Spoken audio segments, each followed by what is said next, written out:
আব্বা আমি আসছি। হ্যাঁ না না এখন যাবে না, ভুয়ে বিশাল কাজ আছে, সাহায্য দিতে হবে। সিম কভার 180 টাকা কেজি হয়ে গেল। আসছি আসছি।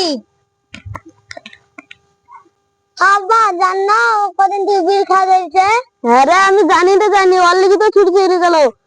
দেখ দিদি ভুয়ে কত ঘাস কাজ পেরিয়ে আছে, তুই ছোট বেটা করছিস, আরো বড় হয়েও করছে না। তোমার বড় বেটা কাজ করছে না, তাহলে আমাকে আবার কাজ করে কি লাভ? আমিও চলে কেন? বড় বেটাতে বিয়ে দিল, ভাবলু সংসারে মন দেখেন কাজ করবে, একদিন কাজ করার লেগে যত ডাইল আসলো তাও চলে গেল। ওর বাড়িতে যাই কেন হবে। আর বেটাদেরকে কি বলবো, আমার বাড়ি আলি তো বলো না, আমার বাড়ি আলিদের লেগে বেটা গেল সব ওরকম হয়ে যাক, যা হলো হলো, বেলা তো অনেক হয়ে গেছে, যাই বাড়ি যাই, গোসল টোসল করি। মাটিটা পালিয়ে আসলো, মায়ের তো একটা পড়বে না মাটিতে, সব পিঠে পড়বে, ঘাসটা খাইতে পালাই।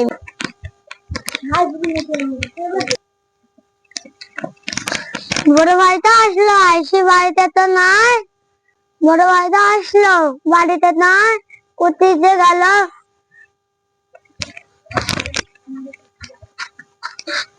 তো বাড়িতে তো কেউ নাই, যে আমি গাটা ধুয়েছি।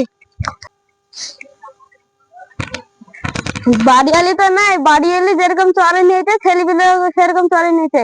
আজ আসুক খাবারের হবে, দেখি তো কোথায় গেছে। যাই ভাত ভাত মা তো নাই, মুড়িটা যাই খাই।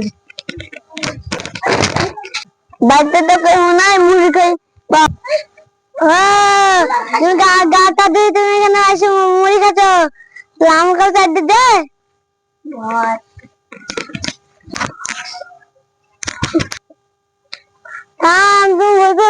তোমাকে বাবা দিবে, আসার আগে আমি পালিয়ে যাবো। ও তোমরা এখানে এসে মুড়ি খাচ্ছ, গরুটা যে একা পড়ে আছে, চুর করবে কে? আমি চুর করবো যে, ধান তোদেরকে দেখি।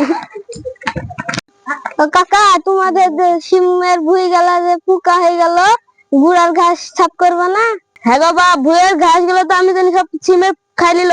পুকুরতে দুই ছেলেকে লিগেলো মাঠে, গুড়ার ঘাস গুলো ছাপ করে বিষ দেওয়ার লেগে পালিয়ে আসলো। তোমাদের মতন যদি হতো তাহলে কাজ করতো। তোমরা যদি কাজ করতে তাহলে আমার ছেলেগুলো যদি এরকম করে কাজ করতো তাহলে ভালোই হতো। তোমরা ছোটকাল থেকে তো কাজ করো।